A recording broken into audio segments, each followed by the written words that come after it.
شرور أنفسنا ومن سيئات أعمالنا من يهده الله فلا مضل له ومن يضلل فلا هادي له وأشهد أن لا إله إلا الله وحده لا شريك له وأشهد أن محمدا عبده ورسوله أرسله بالهدى ودين الحق ليظهره على الدين كله ولو كره المشركون اللهم صل على محمد وعلى آل محمد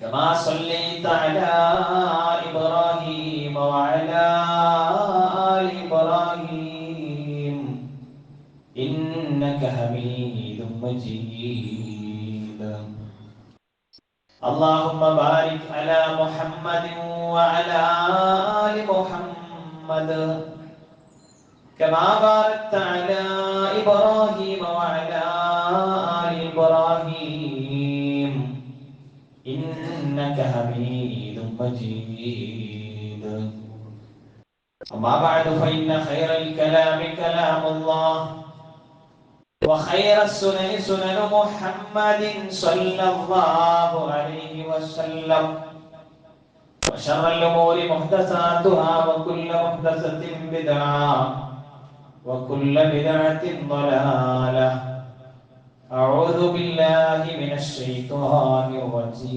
الرجيم يا أيها الذين آمنوا اتقوا الله حق تقاته ولا تموتن إلا وأنتم مسلمون إن أريد إلا الإصلاح ما استطعت وما توفيقي إلا بالله عليه توكلت وإليه أنيب رب اشرح لي صدري ويسر لي أمري واحلل عقدة من لساني يفقهوا قولي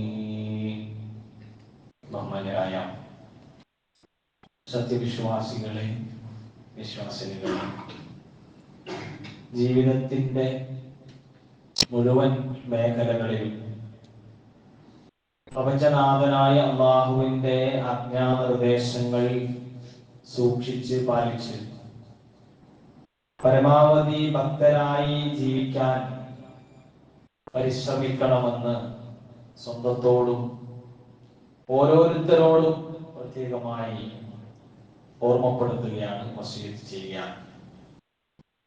അല്ലാഹു സുബ്ഹാനഹു വ തആല അവൻ ഇഷ്ടപ്പെടുന്ന അടിയാറുകളിൽ നമ്മേവരെയും ഉൾപ്പെടുത്തി സഹായിക്കട്ടെ. പ്രിയമുള്ളവരെ, നമ്മളൊരു സമയമില്ലാത്ത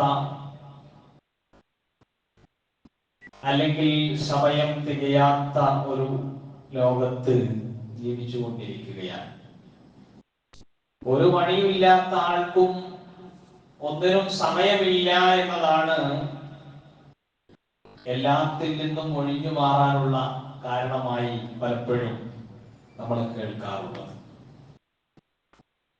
എന്നാൽ അല്ലാഹു സുബ്ഹാനഹു വ തആല ഒരു വിശ്വാസിയുടെ ജീവിതത്തിൽ ഇട്ടുതന്നതായ ഏറ്റവും സുന്ദരമായ അനുഗ്രഹമായി കാണേണ്ടത് സമയമാണ്. പ്രത്യേകമായി പ്രവാചകൻ തിരുമേനി സല്ലല്ലാഹു അലൈഹി വസല്ലം അത് എടുത്തു പറയുകയും ചെയ്തു. ഒട്ടേറെ അനുഗ്രഹങ്ങളുടെ കൂട്ടത്തിൽ നിന്ന് രണ്ട് അനുഗ്രഹങ്ങളെ വേർതിരിച്ച് മനസ്സിലാക്കാൻ നമ്മളെ ഓർമ്മപ്പെടുത്തിയ ഒരു പ്രവാചക വചനമാണ് നിഅമതാൻ, രണ്ട് അനുഗ്രഹങ്ങൾ. മഗ്ബൂനുൻ ഫീഹിമാ കസീറുൻ മിനൻ നാസ്. ആ രണ്ട് അനുഗ്രഹങ്ങളുടെ സവിശേഷമായ സ്വഭാവത്തെയും പരിചയപ്പെടുത്തി. അത് അധിക ആളുകളും അശ്രദ്ധമാക്കി കളയുന്ന, പാഴാക്കി കളയുന്ന അനുഗ്രഹങ്ങളാകുന്നു. അസ്വഹ, ഒന്ന് ആരോഗ്യമാണ്. വൽ ഫറാഗ്, അൽ ഫറാഗ്, ഫറാഗ് എന്ന് പറഞ്ഞാൽ ഒഴിഞ്ഞു നിൽക്കുന്ന സമയം. അപ്പോ റസൂൽ സല്ലല്ലാഹു അലൈഹി വസല്ലം തങ്ങളുടെ ഈ വചനത്തെ കൂടി മനസ്സിലാക്കിക്കൊണ്ടായിരിക്കണം നമ്മുടെ ജീവിതത്തിലെ ഒഴിവു സമയങ്ങളെ നമ്മൾ തീരുമാനിക്കേണ്ടത്. കാരണം അല്ലാഹുവിന്റെ റസൂൽ സല്ലല്ലാഹു അലൈഹി വസല്ലം താക്കീത് നൽകിയ വിഷയമാണ്. മനുഷ്യന്മാർക്ക് രണ്ട് അനുഗ്രഹങ്ങൾ പ്രത്യേകമായതുണ്ട്. മറ്റെല്ലാ കാര്യങ്ങളും അനുഗ്രഹങ്ങളുടെ കൂട്ടത്തിൽ പെടുത്താവുന്നതാണ്. എന്നാൽ രണ്ട് അനുഗ്രഹങ്ങൾ, ആ അനുഗ്രഹങ്ങളുടെ സവിശേഷത പറയാൻ വേണ്ടിയിട്ടാണ് സൂചിപ്പിച്ചത്. ആ രണ്ടിലും മനുഷ്യന്മാർ അധികവും പിഴച്ചു പോകുന്നവരാണ്. അതിനെ വെറുതെ വേസ്റ്റ് ആക്കി കളയുന്നവരാണ്. ഇപ്പൊ നമ്മൾ സമയമില്ല, എനിക്കൊഴിവില്ല എന്ന് പറയുന്നത് പലപ്പോഴും ഈ ഗണത്തിലേക്ക് പെടുത്തക്ക വിധത്തിലാണോ മാറുന്നത് എന്ന് ആലോചിക്കുന്നില്ല. അല്ലാഹുവിന്റെ റസൂൽ പറഞ്ഞതുപോലെ, വിശുദ്ധ ഖുർആൻ ഓർമ്മപ്പെടുത്തിയതുപോലെ, എനിക്ക് കിട്ടിയിട്ടുള്ളതായ സമയങ്ങളെ ഞാൻ ഉപയോഗപ്പെടുത്താത്ത ലിസ്റ്റിലാണോ പെടുന്നത് എന്ന് വിശ്വാസികൾ എല്ലാ സമയത്തും ഓർത്തുകൊണ്ടേയിരിക്കേണ്ടതുണ്ട്. പ്രത്യേകിച്ചും ഒരു ഹിജ്റയുടെ പശ്ചാത്തലത്തിൽ ഹിജ്റയുടെ അനുസ്മരണങ്ങളൊക്കെയും നമ്മുടെ മുമ്പിലേക്ക് കടന്നു വരുന്നതായ ഒരു പശ്ചാത്തലത്തിൽ അതുമായി ബന്ധപ്പെട്ട ശ്രദ്ധേയമായ ഒരു ഓർമ്മയായി നമ്മളിൽ വരേണ്ടത് നമ്മുടെ സമയവുമായി ബന്ധപ്പെട്ട കാര്യം തന്നെയാണ്. എനിക്ക് എന്റെ സമയത്തെ ഉപയോഗപ്പെടുത്താൻ പറ്റിയിട്ടുണ്ടോ? അതല്ല, നേരെ തിരിച്ചത് പാഴാക്കുന്ന ആളുകളുടെ കൂട്ടത്തിലായിരിക്കുമോ പടച്ചവന്റെ കണക്കിൽ, രേഖയിൽ ഞാൻ ഉണ്ടാവുക എന്ന് കൃത്യമായി ആലോചിക്കേണ്ടതുണ്ട്. എല്ലാവരും വ്യത്യസ്തങ്ങളായ ഉത്തരവാദിത്തങ്ങൾ നിർവഹിക്കേണ്ടവരാണ്. കുല്ലുക്കും റാഇൻ വ കുല്ലുക്കും മസ്ഊലുൻ അൻ റഅയതിഹി. എല്ലാവർക്കും ഉത്തരവാദിത്തങ്ങൾ എമ്പാടുമുണ്ട്. നമ്മുടെ വീടകങ്ങളിൽ നമ്മുടെ ഉത്തരവാദിത്തം ബാപ്പ എന്ന നിലക്കായിരിക്കാം, ഒരു വേള മകൻ എന്ന നിലക്കായിരിക്കാം. സ്ത്രീകളെ സംബന്ധിച്ചിടത്തോളം ഭാര്യമാരായും സഹോദരിമാരായും ഉമ്മമാരായും വല്യുമ്മമാരും ഒക്കെ ആയിട്ട് ഒരേ സമയം ഉത്തരവാദിത്തങ്ങളുണ്ട് വീടിനുള്ളിൽ. ഇനി പുറത്തേക്ക് വന്നാൽ നമ്മുടെ ജോലി സ്ഥലങ്ങളിൽ, നമ്മൾ ഇടപെടുന്ന സംഘടനാ മേഖലകളിൽ, നമ്മൾ നിർവഹിച്ചു കൊണ്ടിരിക്കുന്ന വ്യത്യസ്തങ്ങളായ നേതൃത്വ പദവികളിലെല്ലാം എനിക്ക് കൃത്യമായ ഉത്തരവാദിത്തങ്ങളുണ്ട്. ആ ഉത്തരവാദിത്തങ്ങൾ ഉണ്ട് എന്ന് മാത്രമല്ല,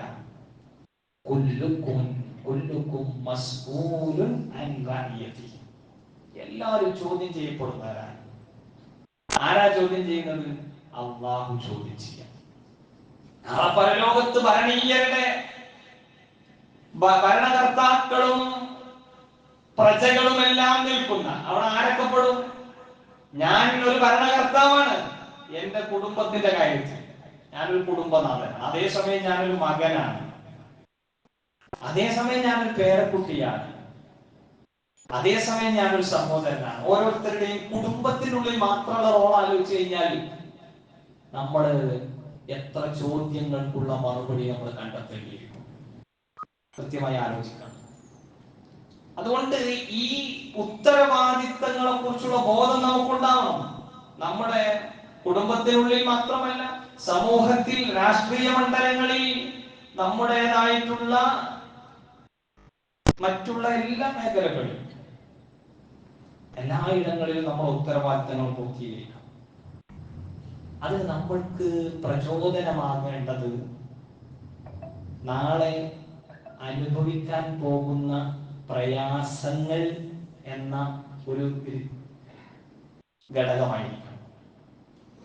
ഞാൻ ഈ ഉത്തരവാദിത്തങ്ങളിൽ നിന്ന് പുറംതിരിഞ്ഞു നിന്നാൽ എന്റെ ജീവിതത്തിലേക്ക് ഇവിടത്തെ ജീവിതം അവസാനിക്കുന്നതിന് നിശ്ചയിച്ച വ്യവസ്ഥയായ മരണമുണ്ടല്ലോ, ആ മരണത്തോടു കൂടി തുടങ്ങും എന്റെ വിലാപം. ഇത് നമ്മൾ വളരെ ഗൗരവത്തിൽ ഓർക്കണം പ്രിയപ്പെട്ടവർ. വിശുദ്ധ ഖുർആൻ പരിചയപ്പെടുത്തുന്ന 3 ഘട്ടങ്ങളിലെ സങ്കടപ്പെടലുകൾ നമ്മുടെ ചിന്താമണ്ഡലങ്ങളെ സ്വാധീനിക്കണം. നമ്മുടെ പ്രവർത്തന മേഖലയെ ധന്യമാക്കാനുള്ള കരുത്താകണം. എന്റെ ഉത്തരവാദിത്തങ്ങൾ നിർവഹിക്കുന്നതിൽ വീഴ്ച വരില്ല എന്ന് ഞാൻ തീരുമാനിക്കേണ്ടത് ഇവിടെ നിന്ന് എനിക്ക് കിട്ടുന്ന സ്വാധീനങ്ങൾ, എന്റെ ഇൻഫ്ലുവൻസ്, എന്റെ മറ്റുള്ളതായിട്ടുള്ള ഭൗതിക നേട്ടങ്ങളൊന്നുമല്ല. മറിച്ച് ഞാൻ മരിക്കുന്നതോടുകൂടി എന്റെ നഫ്സിനെ എടുക്കാൻ വേണ്ടി നിശ്ചയിക്കപ്പെട്ട മലക്കുൽ മൗത്തില്ലദീ മുക്കില ബിക്കും, ആ എന്നെ പിടിക്കാൻ വേണ്ടി എന്റെ ശരീരത്തിലെ നഫ്സിനെ പിടിക്കാൻ വേണ്ടി എനിക്ക് ജീവൻ പടച്ചോൻ തന്നതാണല്ലോ. അല്ലെങ്കിൽ ഇതിന്ന് എന്റെ നഫ്സിനെ പിടിക്കുന്നതോടുകൂടി എന്ത് സംഭവിച്ചു?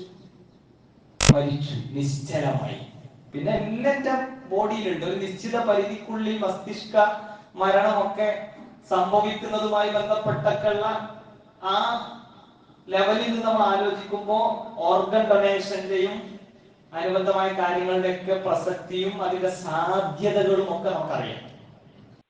ഒരു നിശ്ചിത സമയത്തിനുള്ളിൽ എന്റെ കണ്ണ്, എന്റെ ഹൃദയം, അല്ലെങ്കിൽ എന്റെ മറ്റു വസ്തുക്കളൊക്കെ ഇതിന് പോയാൽ മറ്റൊരാളുടെ നഫ്സ് അല്ലാഹു ആത്മാവ് ഓൾറെഡി സെറ്റ് ചെയ്ത് കൊടുത്തിട്ടുള്ള വേറെ ആർക്ക് കൊടുത്താലും വർക്ക് ചെയ്യും. അതിന്റെ ക്രമങ്ങളൊക്കെ യോജിച്ചു വന്നാൽ എന്നിൽ അത് വർക്കാവില്ല.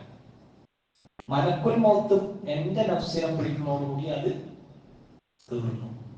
കുല്ലു നഫ്സിൻ ദാഇഖത്തുൽ മൗത്ത്, എല്ലാ ശരീരവും മരണത്തിന്റെ വിശ്വാസം. എന്നാൽ ആ ഖുർആൻ നമ്മൾ ഓർമ്മപ്പെടുത്തുകയാണ് എന്തായിരിക്കണം നമ്മുടെ ഉത്തരവാദിത്തങ്ങൾ നിർവഹിക്കാൻ നമ്മളെ പ്രേരിപ്പിക്കുന്ന ഘടകം. ഖുർആൻ പറയാണ് മരണത്തിന്റെ വേള ഹത്താ ഇദാ ജാഅ അഹദഹുൽ മൗത്ത്, ഒരാളുടെ മൗത്ത് പിടിക്കാൻ വേണ്ടി വന്നു കഴിഞ്ഞാൽ, മരണത്തെ പിടിക്കാൻ വേണ്ടി വന്നു കഴിഞ്ഞാൽ, അഥവാ മരണം ഒരാളിലേക്ക് എത്തിക്കഴിഞ്ഞാൽ ആ മനുഷ്യൻ പറയും റബ്ബിർജിഊൻ, എന്റെ റബ്ബേ എന്നെ ഒന്ന് മടക്കി വിട്. റബ്ബിർജിഊനി, എന്നെ ഒന്ന് മടക്കി വിടുവെന്ന. എന്നിട്ട് ആ കാരണം പറയുന്നത് നോക്കുമ്പോൾ ലഅല്ലി അഅമലു സ്വാലിഹൻ ഫീമാ തറക്തു, ഞാൻ ഒഴിവാക്കിയ എന്റെ ജീവിതത്തിൽ നിന്ന് ഉപേക്ഷ വരുത്തിയ കർമ്മങ്ങൾ എന്നിലേക്ക് സൽക്കർമ്മങ്ങൾ കൊണ്ടുവരാൻ വേണ്ടി എത്രേ ലഅല്ലി, ലഅല്ല എന്ന് ചെയ്തേക്കാം, ചെയ്യാൻ വേണ്ടി. ഖുർആനിൽ കുറേ ഭാഗങ്ങളിൽ ലഅല്ലക്കും തത്തഖൂൻ, ലഅല്ലക്കും തുർഹമൂൻ, അവരിങ്ങനെ ആയേക്കാം, അവരിങ്ങനെ ആകാൻ വേണ്ടി എന്നൊക്കെയുള്ള പ്രയോഗങ്ങളൊക്കെ കാണാൻ പറ്റും. ഞാനും നിങ്ങളും ഇത് പറയുമോ നമ്മൾ ആലോചിക്കണം. എന്റെ നിങ്ങളുടെ ജീവിതത്തിലേക്ക് മരണമാകുന്ന സത്യം കടന്നു വരുന്നതോടുകൂടി നമുക്കൊരു കാര്യം ബോധ്യപ്പെടും. ഉത്തരവാദിത്തങ്ങളിലൊക്കെ ധാരാളം വീഴ്ചകൾ വന്നിട്ടുണ്ട്. ഒരുപാട് ചെയ്യാൻ ബാക്കി വെച്ചിട്ടാണ് ഞാൻ പോകുന്നത്. അവിടെ എന്റെ ചിന്തയിലേക്ക് കടന്നു വരുന്നത്, ഞാൻ അപ്പുറത്ത് ഒരേക്കർ സ്ഥലത്തിന് അഡ്വാൻസ് കൊടുത്തിട്ടുണ്ട്, ആ സ്ഥലം വാങ്ങി അതിന്റെ കച്ചവടം നടത്തിയിട്ട് അപ്പുറത്ത് വേറൊരു സ്ഥലം അതിന്റെ അപ്പുറത്ത് വാങ്ങാന്നുള്ളതല്ലല്ലോ. പ്രിയപ്പെട്ടവരെ, ഞാൻ എന്റെ കുടുംബത്തിന് ചെയ്തു കൊടുക്കേണ്ട ഉത്തരവാദിത്തങ്ങളിൽ വീഴ്ച വന്നിട്ടുണ്ട്. എന്റെ സാമ്പത്തിക ഇടപാടുകളിൽ പ്രശ്നങ്ങൾ ഉണ്ടായിട്ടുണ്ട്. എന്റെ വിശുദ്ധ ഖുർആനുമായുള്ള ബന്ധത്തിൽ വിള്ളലുണ്ടായിട്ടുണ്ട്. ഞാൻ അതിന് സമയം കണ്ടെത്തിയിട്ടില്ല. അതൊക്കെ ഒന്ന് ചെയ്തിട്ട് കടന്നു വരാം റബ്ബേ. ലഅല്ലി അഅമലു സ്വാലിഹൻ ഫീമാ തറക്തു, ഞാൻ ഒഴിവാക്കിയ നന്മകൾ എന്ന് പറഞ്ഞാൽ രണ്ട് രൂപത്തിലാണ്. ഒന്ന്, പടച്ചോൻ വിരോധിച്ച കാര്യങ്ങളിൽ ഞാൻ ചെയ്തിരുന്നു, അത് അതിന്റെ ഏർപ്പാടുകളൊക്കെ ഒന്ന് മാറ്റി വെച്ചിട്ട് ഹറാമായത് കണ്ടത് ഞാൻ അതിന് തൗബ നടത്തിയിട്ട് തിരിച്ചു വരാം. ഞാൻ ഇതിന്റെ വിശാലമായ അർത്ഥത്തിലേക്ക് പോകുന്നില്ല, സൂചനകൾ മാത്രമാണ്. എങ്ങനെ നമ്മുടെ ഉത്തരവാദിത്തങ്ങൾ നമുക്ക് നിർവഹിക്കാൻ പറ്റണം എന്നതിന്റെ ഉത്തരമാണ്. ഒന്ന്, ഞാൻ മരിക്കുമ്പോ വിലപിക്കും. മരിക്കുമ്പോ വിലപിക്കുന്നത് മരിച്ചു കഴിയുമ്പോ സ്വാഭാവികമായിട്ട് എല്ലാവർക്കും ഓർമ്മ വരും. പക്ഷെ മരിച്ചവരാരും കണ്ട് തിരിച്ചു വന്നിട്ടില്ല. എങ്ങനെയൊക്കെയാണ് കേട്ടോ, ശ്രദ്ധിച്ചോ, ആരും പറഞ്ഞില്ല. അത് പടച്ചോ പറഞ്ഞ പോലെ തന്നെ നമുക്ക് അംഗീകരിക്കാൻ പറ്റണം. അപ്പൊ ഒന്ന് എന്റെ മരണസമയത്തുള്ള ആ സമയമാണ്.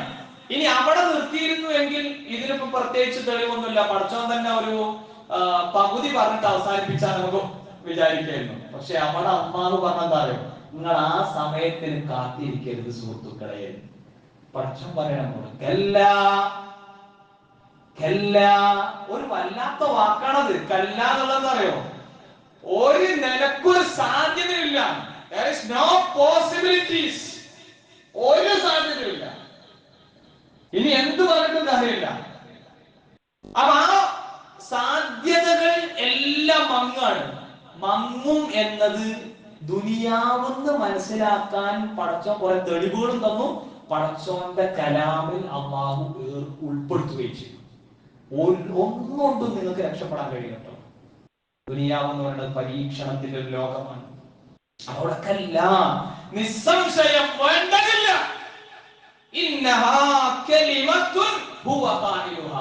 അത് അവൻ പറയുന്ന വെറും വർത്തമാനം മാത്രമാണ്, ഒരു പാഴ്വാക്ക് മാത്രമാണ്.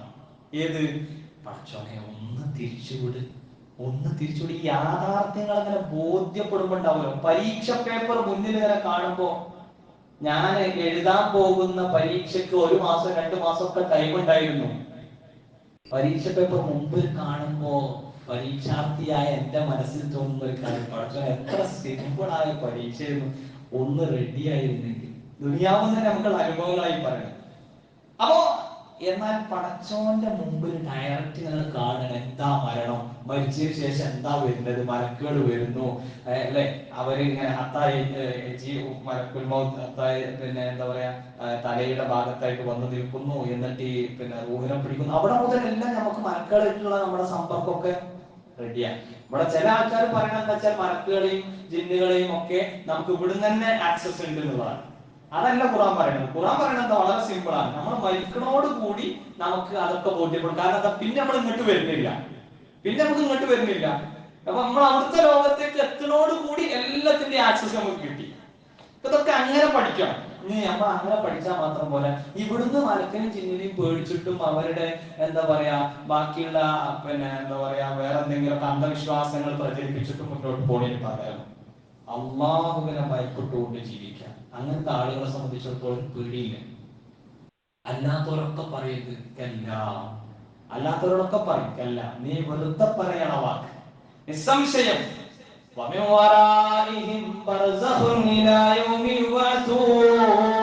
അവൻ ആ വാക്ക് പറയുന്നതോടുകൂടി എന്ത് ചെയ്തിട്ടുണ്ട്? മറയിടപ്പെട്ടിട്ടുണ്ട്. ഏതുവരെ?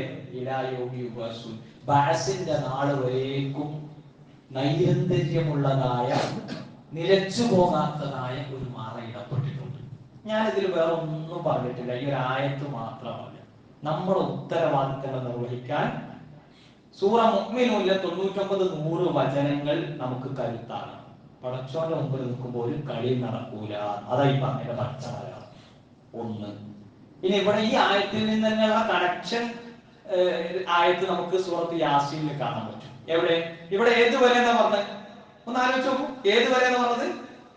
പുനരുദ്ധാന നാള് വരെ, ഖിയാമത്ത് സംഭവിക്കുന്നത് വരെ, ഉയർത്തെഴുന്നേൽപ്പിക്കുന്നത് വരെ ഒരു ഗ്യാപ്പ് പടച്ചോൻ കൊടുത്തിട്ടുണ്ട്. അതുവരെ ഒരു വർത്താനത്തിനുള്ള ഗ്യാപ്പില്ല. അവിടെ അനുഭവിക്കേണ്ട കാര്യങ്ങളൊക്കെ അനുഭവിക്കുക. ബർസഖിയായ ലോകത്ത് അങ്ങനെ മുന്നോട്ട് പോവുക. പിന്നെ ഒരു എഴുന്നേൽപ്പുണ്ട്, ഒരു എഴുന്നേൽപ്പ്. ആ എഴുന്നേൽപ്പിന്റെ സമയത്തും ചാൻസ് നമ്പർ 2, രണ്ടാമത്തെ ചാൻസ്. ഈ രണ്ടാമത്തെ ചാൻസിന്റെ സമയത്തും മനുഷ്യൻ പറയും. സൂറ യാസീനിൽ 52-ാമത്തെ വചനം, ഖാലൂ, ആ മനുഷ്യന്മാര് പറഞ്ഞു പോവാണ്, യാ വൈലനാ മൻ ബഅസനാ മിൻ മർഖദിനാ ഹാദാ മാ വഅദർ റഹ്മാൻ വസദഖൽ മുർസലൂൻ. അംബിയാ മുർസലീങ്ങൾ പറഞ്ഞതൊക്കെ സത്യമായിരുന്നു ബോധ്യപ്പെടുന്ന വല്ലാത്തൊരു സമയമാണ് പ്രിയപ്പെട്ടവരെ. ഇവര് ബഅസിന്റെ നാളെത്തുന്ന സമയത്ത് പറയും, യാ വൈലനാ, നമ്മുടെ നാശമേ. മൻ ബഅസനാ, ആരാപ്പോ ഞങ്ങൾ എഴുന്നേൽപ്പിച്ചത്? മിൻ മർഖദിനാ, ഞങ്ങളുടെ ഉറക്കത്തിൽ ഞങ്ങൾ ഉറങ്ങല്ലായിരുന്നോ? ബോധ്യപ്പെടാൻ പടച്ചോൻ പറഞ്ഞതൊക്കെ സത്യമില്ലേ? ഇത് അള്ളാന്റെ പരമകാരുണ്യവാന്റെ വാഗ്ദാനങ്ങളൊക്കെ സത്യമായിരുന്നില്ലേ? ഒരുപാട് കാര്യങ്ങൾ ചേർത്ത് വായിക്കണം. ഖുർആനിലെ ഓരോ ആയത്തും പഠിക്കുമ്പോൾ ആ ആയത്തിലെ ഓരോ വാക്കുകളെയും വിശകലനം ചെയ്യണം നമ്മൾ.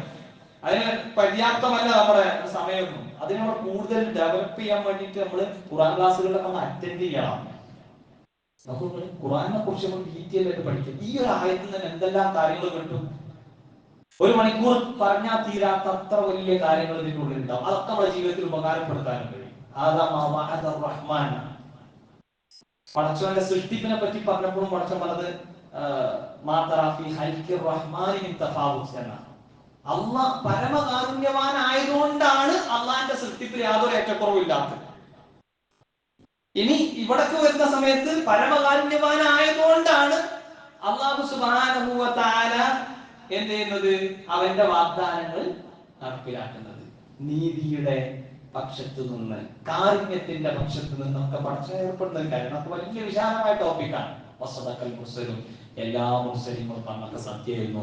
അപ്പൊ അവർക്ക് ബോധ്യപ്പെടും. പ്രിയപ്പെട്ടവരെ, ഇനി അവിടെ നിന്ന് ഒരു ചാൻസും ഇല്ലാതെ കഴിയുമ്പോൾ അതും കഴിഞ്ഞിട്ട് പിന്നെ വിചാരണക്കൊക്കെ ശേഷം നരകത്തിന്റെ മുമ്പിൽ അങ്ങോട്ട് നിൽക്കുമ്പോൾ ഒരു നിലക്കും സാധ്യമല്ല എന്ന് തോന്നുന്ന ആ മൂന്നാമത്തെ ഘട്ടം വരൂല്ലേ?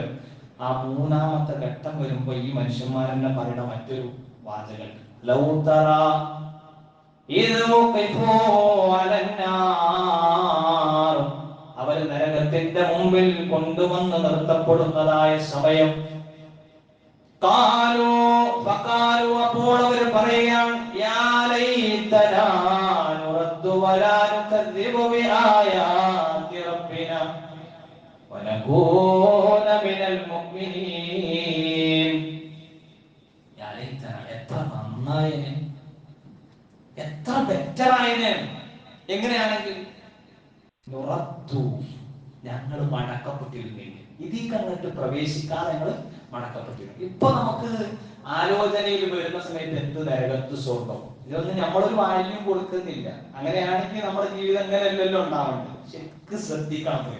ഉത്തരവാദിത്തങ്ങൾ, ബാധ്യതകൾ, പടച്ചവനോടുള്ളത്, കുടുംബക്കാരോടുള്ളത്, നാട്ടുകാരോടുള്ളത്, രാഷ്ട്രീയക്കാരോടുള്ളത്, സമൂഹത്തോടുള്ളത് എല്ലാം നിർവഹിക്കാൻ, സാമ്പത്തികമായി എല്ലാം നമുക്ക് നിറവേറ്റാൻ 3 പ്രധാനപ്പെട്ട വിലാപങ്ങളെ കുറിച്ച് നമ്മൾ ഓർക്കണം. ഒന്ന് മരിക്കുന്ന സമയത്ത്, രണ്ടാമത്തത് മരണാനന്തരം പിന്നെ കിട്ടുന്ന രണ്ടാമത്തെ അവസരം ഉയർത്തെഴുന്നേൽപ്പിന്റെ സമയം. ഇനി അതും കഴിഞ്ഞിട്ട് ഏറ്റവും ലാസ്റ്റ് അറ്റംപ്റ്റ് ആണ് നരകത്തിന് മുമ്പിൽ കൊണ്ടുവന്നത്. ഇത് നല്ലപോലെ ആയിക്കോളാന്ന് പറഞ്ഞിട്ടും പടച്ചോൻ അനുസരിക്കാത്ത, പടച്ചോൻ നമുക്ക് ഒരു ദാക്ഷിണ്യം തരാത്ത സമയമാണ്. പടച്ചോന്റെ ദാക്ഷിണ്യം മുഴുവനും ദുനിയാവുന്നു. ഇവിടെ പടച്ചോൻ അമലിനു വേണ്ടി നിശ്ചയിച്ചതാണ്. വലാ ഹിസാബ്, ഇവിടെ ഒരു വിചാരണയില്ല.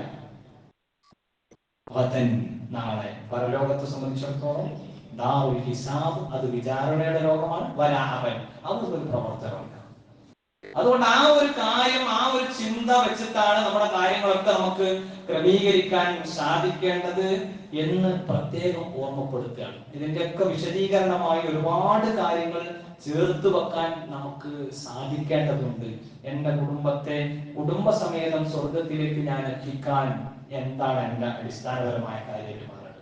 ആ കുടുംബസമേതം സ്വർഗത്തിലെത്താൻ പടച്ചവനെ പേടിച്ച് ജീവിക്കുക, ആ രൂപത്തിൽ മുന്നോട്ട് നീങ്ങുക എന്നുള്ളതാണ്. എന്റെ എല്ലാ കാര്യങ്ങളും അങ്ങനെ ഒരു രൂപത്തിലേക്ക് കൊണ്ടുവരാൻ എനിക്ക് സാധിക്കണം. നോക്കുമ്പോൾ എത്ര മഹാന്മാരായിട്ടുള്ള സ്വഹാബാക്കൾ, സ്വഹാബ വനിതകളിൽ വലിയ പ്രാധാന്യമുള്ള റസൂൽ സല്ലല്ലാഹു അലൈഹി വസല്ലം തങ്ങളുടെ പത്നിയായ, നമ്മുടെ ഉമ്മയായ ആയിഷത്തു സിദ്ദീഖ റളിയല്ലാഹു അൻഹ ഒരിക്കൽ വീടിന്റെ ഒരു മൂലയിൽ, ഹുജറത്തിന്റെ ഒരു മൂലയിൽ ഇരുന്നിട്ട് കരഞ്ഞുകൊണ്ടിരിക്കുകയാണ്. ആ സമയത്ത് അല്ലാഹുവിന്റെ റസൂൽ അതുവഴി വരുന്നുണ്ട്. റസൂൽ ചോദിക്കുകയാണ്, ആയിഷ, എന്തുകൊണ്ടാണ് കരയുന്നത്? ആയിഷ, എന്തിനാ കരയണത്, എന്തിനാ കരയുന്നത് എന്ന് ചോദിക്കുമ്പോ ആയിഷ ബീവി കൊടുക്കുന്ന മറുപടി എന്താണ്? ഞാൻ നരകത്തെ കുറിച്ച് ഓർത്തു പോയതാണ്, അപ്പൊ ഞാൻ കരഞ്ഞു പോയതാണ്. നമ്മള് സ്വർഗത്തെ കുറിച്ച് ഓർത്ത് നമുക്ക് വലിയ പ്രതീക്ഷ ഉണ്ടാകണം. സമാനമായി നമുക്ക് ഉണ്ടാവേണ്ടത് നരകത്തെ കുറിച്ചുള്ള ഭയപ്പാടാണ്. അതിലേക്ക് ഞാനില്ല, അതിന്റെ വെറുതുകളാവാൻ എന്റെ പ്രവർത്തനങ്ങൾ കാരണമാവുകയില്ല എന്ന് നിയത്തെടുക്കാൻ എനിക്കും നമുക്ക് സാധിക്കണം. അതിനെന്ത് വേണം? നമ്മൾ ഈ പറഞ്ഞ ഈ 3 സന്ദർഭങ്ങളിൽ നിന്നെ രക്ഷപ്പെടുത്താൻ ആർക്കും കഴിയും. ഈ മഹദി ആയിഷ റളിയല്ലാഹു അൻഹ അള്ളാഹുവിന്റെ റസൂലിനോട് ഒരു ഉപചോദ്യം ചോദിക്കുന്നുണ്ട്. അള്ളാഹിന്റെ തിരുദൂതരെ, ഞാൻ കരഞ്ഞുകൊണ്ടിരിക്കുകയാണ്, എന്റെ കരച്ചിലൊരു ആശ്വാസം കിട്ടും. എങ്ങനെയാണെങ്കിൽ ഞാന് ഈ സമയത്ത് പരലോകത്ത് ഞങ്ങളെയൊക്കെ രക്ഷപ്പെടുത്താൻ അങ്ങേക്ക് സാധിക്കുമെന്നറിഞ്ഞാൽ, അതുകൊണ്ട് ചോദ്യം ചോദിക്കുകയാണ്, ആ വികാരത്തിൽ നിന്ന് ചോദ്യം ചോദിക്കുകയാണ്, അങ്ങേക്ക് സാധിക്കുമോ? അഷ്റഫുൽ ബശർ, അഷ്റഫുൽ ഖൽഖായിട്ടുള്ള റസൂലേ, അങ്ങേക്ക് സാധിക്കുമോ ഞങ്ങളെ പരലോകത്ത് രക്ഷപ്പെടുത്താൻ? റസൂൽ കൊടുക്കുന്ന മറുപടി എന്താണ്? 3 സന്ദർഭങ്ങളിൽ ആയിഷ ആർക്കും ആരെയും രക്ഷപ്പെടുത്താൻ കഴിയും. ഒരു മനുഷ്യനെ രക്ഷപ്പെടുത്താൻ കഴിയും. ഏതൊക്കെയാണ് ആ സന്ദർഭം? ഞാൻ അതിന്റെ ആ സന്ദർഭങ്ങൾ മാത്രം പറയാം. 1, കർമ്മരേഖ കയ്യിൽ കിട്ടുന്ന സമയത്താണ്. കർമ്മങ്ങൾ തൂക്കി നോക്കുന്ന സമയം. 1, കർമ്മങ്ങൾ തൂക്കി നോക്കുന്ന, ഇതിന്റെ മീസാൻ, കർമ്മങ്ങൾ തൂക്കി നോക്കുന്ന സമയത്ത്. അത് ഖുർആൻ തന്നെ വിശാലമായി പറയുന്നത്. നമുക്ക് ഇൻഷാ അല്ലാഹ് മറ്റുള്ള സമയങ്ങൾ അത് ചർച്ച ചെയ്യാം. അവിടെ ആർക്കേ രക്ഷയുള്ളൂ? നന്മയുടെ അക്കൗണ്ട് കൂടിയവർക്ക് രക്ഷയുള്ളൂ. നബിന്റെ കുടുംബക്കാരായതുകൊണ്ട് അഹ്ലു ബൈത്ത് എന്നൊക്കെ പറഞ്ഞിട്ടുള്ള കുറെ ആൾക്കാരെ നമുക്ക് കാണാം. ഒരു രക്ഷയില്ല. അള്ളാന്റെ തിരുദൂതര് അവിടുത്തെ കടപ്പറ വന്നിട്ട് ആയിഷ ബീവിയോടാ പറയണത്, പറ്റൂലട്ടോ, നടക്കൂലട്ടോ. എപ്പോ? ഇന്റെ മീസാൻ, തുലാസിന്റെ അടുത്തെത്തുമ്പോ നടക്കൂല. പടച്ചോന തുലാസ്. രണ്ടാമത്തെ കാര്യം പറയുന്നത്, ഈ തുലാസിൽ നമുക്ക് കാര്യങ്ങളൊക്കെ സെറ്റാക്കി വെച്ചത് നമ്മുടെ ഓരോ ചെറുതും വലുതുമായ സ്വഗീറത്തം വല കബീറ എല്ലാം ഒന്നും വിട്ടുപോകാതെ പൊരുത്തപ്പെടുത്തിയതായ രേഖവെക്കപ്പെടുന്നതായ ഒരു സംഗതി. നമ്മുടെ പുസ്തകം നമുക്ക് കയ്യിൽ കിട്ടും. വലത് കയ്യിൽ കിട്ടിയത് അവരുടെ വിചാരങ്ങൾ എളുപ്പമായിരിക്കും. മൂന്നാമത്തത് സിറാത്തിലായിരിക്കുന്ന സമയമാണ്. ഇതിനൊക്കെ പറ്റിയിട്ട് വ്യത്യസ്തങ്ങളായ വ്യാഖ്യാനങ്ങൾ നമ്മൾ ആൾക്കാർ ഇങ്ങനെ കൊടുത്തോണ്ടിട്ടുണ്ട്.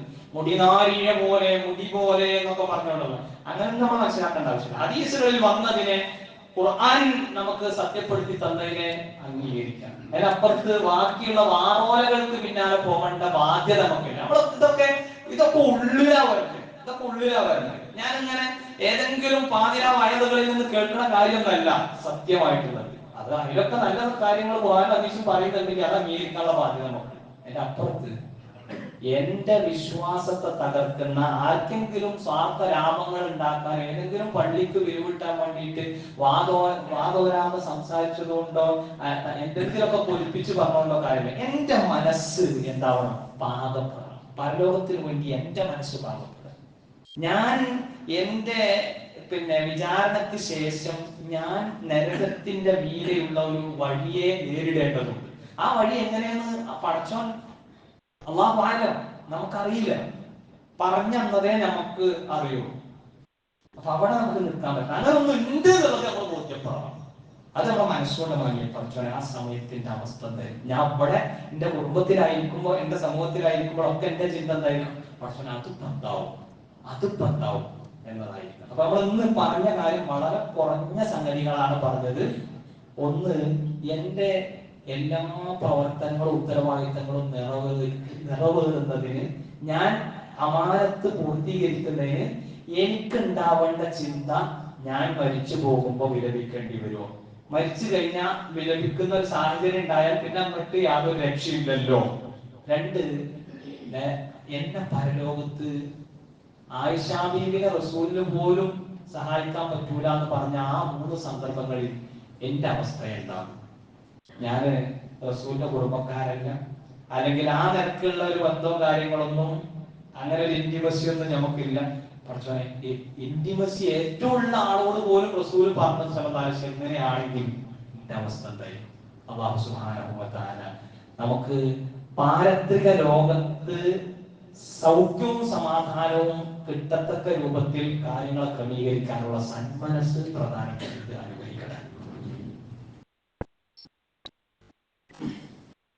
അൽഹംദുലില്ലാഹ് അല്ലദീ ഹദാനാ ഇലൽ ഇസ്ലാം സ്വല്ലല്ലാഹു അലാ നബിയിനാ മുഹമ്മദിൻ വആലിഹി വസഹ്ബിഹി അജ്മഈൻ. ബഹുമാന്യരായ സഹോദരങ്ങളെ, സഹോദരിമാരെ, ഒരിക്കൽ കൂടി അല്ലാഹുവിനെ സൂക്ഷിച്ച് ഭക്തരായി തീരാൻ പരിശ്രമിക്കണമെന്ന് ഓർമ്മപ്പെടുത്തുകയാണ്, വസിയത്ത് ചെയ്യുകയാണ്. കഴിഞ്ഞ രണ്ടാഴ്ചകളിൽ വുളൂവുമായി ബന്ധപ്പെട്ട ചില കാര്യങ്ങളാണ്.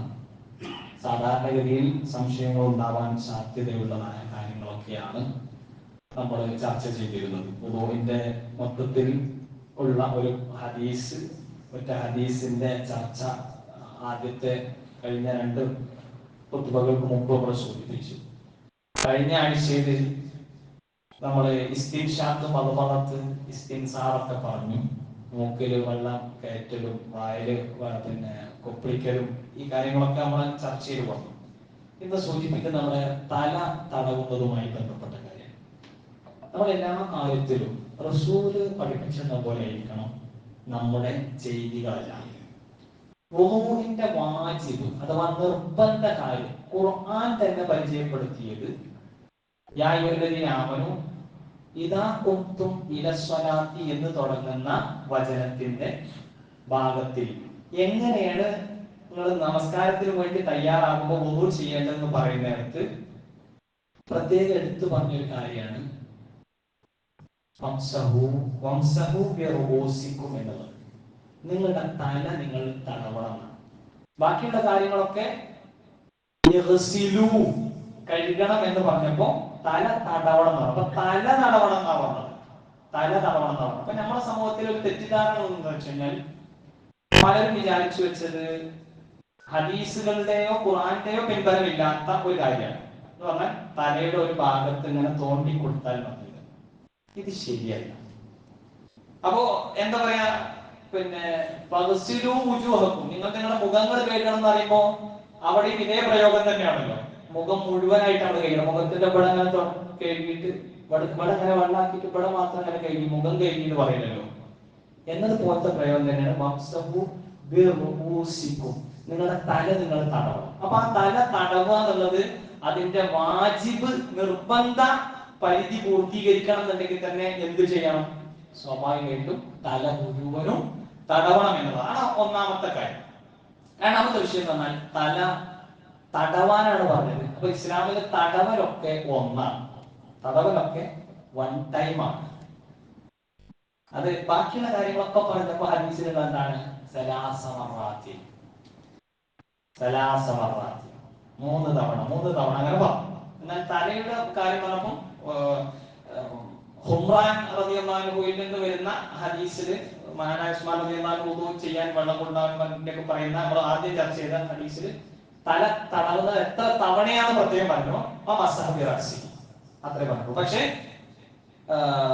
തല തടവല് എങ്ങനെയെന്ന് പരിചയപ്പെടുത്തുന്ന സിഫത്തി വുദൂഇൻ നബി സല്ലല്ലാഹു അലൈഹി വസല്ലം എന്ന് പറഞ്ഞു വരുന്ന ഹദീസുകളിൽ ഒരു ഹദീസായിട്ട് വരുന്നതാണ് മസ്ഹബി റഅസിഹി വാഹിദ. ഈ പറയുന്നത് ഹദീസാണ്.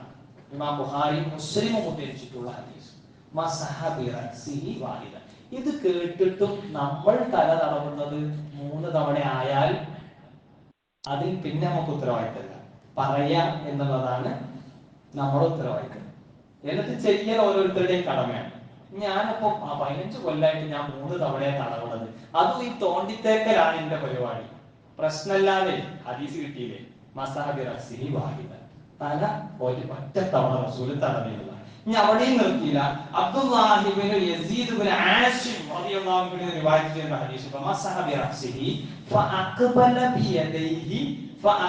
ബിയദൈഹി വഅദ്ബർ. ഇവിടുന്ന് ഇങ്ങനെ തുടങ്ങിയിട്ട് ബാക്ക് വരെ കൊണ്ടുപോയി. ഇനി അവിടെ ആ ഹദീസിന്റെ തന്നെ പിന്നെ ഈ ഹദീസിന്റെ ലഫ്ദിൽ നമുക്ക് കാണാൻ വേണ്ടി പറ്റും ബദഅ ബിമുഖദ്ദമി റഅസിഹി ഹത്താ ദഹബ ബിഹിമാ ഇലാ കഫാഹു. എവിടെ വരെ? പെരടി വരെ കൊണ്ടുപോയി. ഹത്താ ദഹബ ബിഹിമാ. അത് രണ്ടും, ഈ സംഗതി രണ്ടും നമ്മൾ ഇങ്ങനെ കൈ ഇങ്ങനെ കൊണ്ടുപോയിട്ട് അവിടെ വരെ ദഹബ ബിഹിമാ ഇലാ കഫാഹു. പെണ്ണുങ്ങളും അത്ര ചെയ്താൽ മതി. പെണ്ണുങ്ങൾക്ക് സ്വാഭാവികമായിട്ട് മുടി വളരണ്ട. ആണുങ്ങളെ മുടി വളർത്തുന്ന ആൾക്കാർക്ക് കുറെ മുടി ഉണ്ടാവും. പക്ഷെ ഹദീസിലുള്ളത് കഫാഹു എന്നാണ്. ഇപ്പൊ ഇതിലൊക്കെ നമുക്ക് ചിലപ്പോൾ സംശയങ്ങൾ ഉണ്ടാവും, എങ്ങനെ ഇപ്പൊ ഇതിൽ നോക്കുള്ളത്. അപ്പൊ ഇതില് ഇത്രേ ഉള്ളൂ. ഈ മുടി തുടങ്ങുന്നത് എവിടെയാണോ?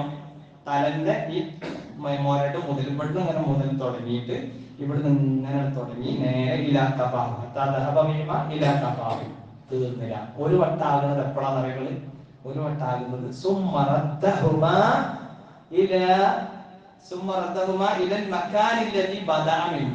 തുടങ്ങിയ സ്ഥലത്ത് തന്നെ തിരിച്ചു കൊണ്ടുവരുമ്പോഴാണ് തല ഒരു തവണ തടവി എന്ന് പറയാൻ പറ്റും. അപ്പോഴും ആയില്ല. അൽ ഉദ്നാനു ഈ രണ്ട് ചെവികൾ എന്ന് പറയുന്നത് റഹസ്യപ്പെട്ടതാണ്, തലയിൽപ്പെട്ടതാണ്. അപ്പൊ ചെവിയും കൂടി വേറെ വെള്ളം എടുക്കേണ്ട ആവശ്യമില്ല. ഒറ്റ തവണ വെള്ളം എടുത്തു, ഇവിടുന്ന് തുടങ്ങി ബാക്ക് പെരടി വരെ കൊണ്ടുപോയി, പുരുഷനും സ്ത്രീയും ഒക്കെ.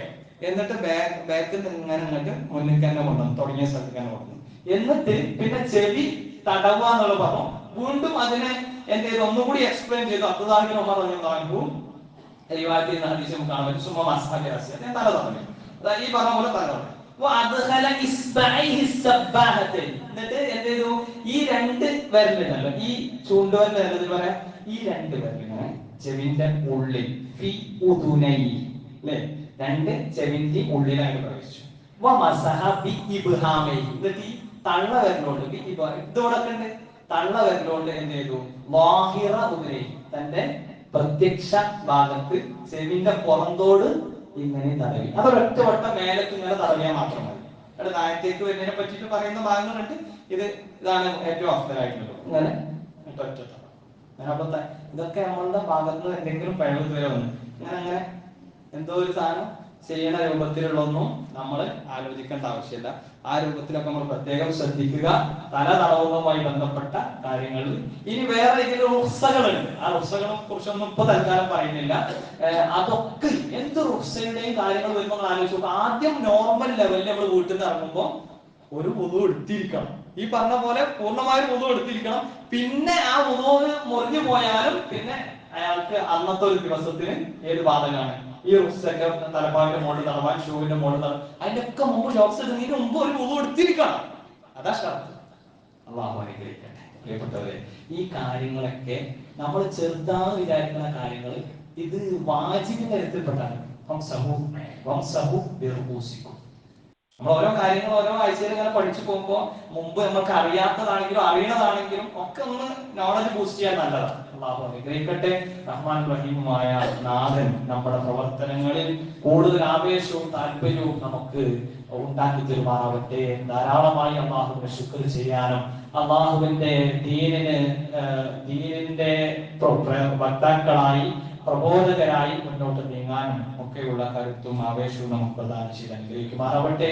റഹ്മാൻ റഹീമുമായ റബ്ബേ, ഞങ്ങളുടെ കൂട്ടത്തിൽ രോഗം കൊണ്ട് കഷ്ടപ്പെടുന്നവരുടെ രോഗത്തിന് യഥാർത്ഥ ശമനം നൽകി അനുഗ്രഹിക്കണേ. നാഥാ അല്ലാഹുവേ, ഞങ്ങളുടെ കൂട്ടത്തിൽ നിന്ന് മരണപ്പെട്ടു പോയ ഞങ്ങളുടെ ബന്ധുമിത്രാദികൾ, ഗുരുനാഥന്മാർ, ആദർശ ബന്ധുക്കൾ, പണ്ഡിതന്മാർ, റഹ്മാൻ റഹീമുമായ റബ്ബേ, അവർക്കൊക്കെ മഗ്ഫിറത്തും റഹ്മത്തും പ്രദാനം ചെയ്ത് അനുഗ്രഹിക്കണേ. നാഥ ഞങ്ങളെയും നിന്റെ ജന്നാത്തുൽ ഫിർദൗസിൽ ഒന്നിച്ചു കൂട്ടി അനുഗ്രഹിക്കണേ. നാഥ അല്ലാഹുവേ, ഞങ്ങളുടെ കൂട്ടത്തിൽ ധാരാളം വിഷമങ്ങൾ അനുഭവിക്കുന്നവരുടെ വിഷമങ്ങൾ നീ ദൂരീകരിച്ചു കൊടുക്കണേ. നാഥ, ധാരാളം ആളുകൾ ഞങ്ങളുടെ കൂട്ടത്തിൽ നിന്ന് വലിയ സാമ്പത്തിക ബാധ്യതയൊക്കെ അവരുടേതായ പ്രശ്നങ്ങൾ കൊണ്ടല്ലാതെ വന്നു പോയിട്ടുള്ള ഒരുപാട് ആളുകൾ, റഹ്മാൻ റഹീമായ റബ്ബേ, അവർക്കൊക്കെയും അവരുടെ പ്രശ്നങ്ങളെല്ലാം നല്ല രൂപത്തിൽ നിനക്ക് ഇഷ്ടപ്പെട്ട രൂപത്തിൽ പരിഹരിച്ച് നീ അവർക്ക് പ്രത്യേകമായ കനിവും ആദരവും റഹ്മാനായ റബ്ബേ, അവരുടെ പരലോക മോക്ഷവും ഒക്കെ നീ ഉറപ്പുവരുത്തണേ റഹ്മാനെ. اللهم اغفر للمؤمنين والمؤمنات والمسلمين والمسلمات الاحياء منهم والاموات انك مجيب الدعوات يا قاضي الحاجات. اللهم اجرنا من النار، اللهم اجرنا من النار، اللهم اجرنا من النار. ربنا اصرف عنا عذاب جهنم ان عذابها كان غراما انها ساءت مستقرا مقاما. ربنا هب لنا من ازواجنا وذرياتنا قرة اعين واجعلنا للمتقين اماما. اللهم يا مقلب القلوب ثبت قلوبنا على دينك. اللهم يا مصرف القلوب صرف قلوبنا على طاعتك. اللهم اجعلنا من المتواضعين ولا تجعلنا من المتكبرين. ربنا اتنا في الدنيا حسنه وفي الاخره حسنه وقنا عذاب النار. ربنا تقبل منا انك انت السميع العليم وتب علينا انك انت التواب الرحيم واغفر لنا يا غافر المذنبين. امين برحمتك يا ارحم الراحمين. وصلى الله على نبينا محمد وعلى اله وصحبه اجمعين.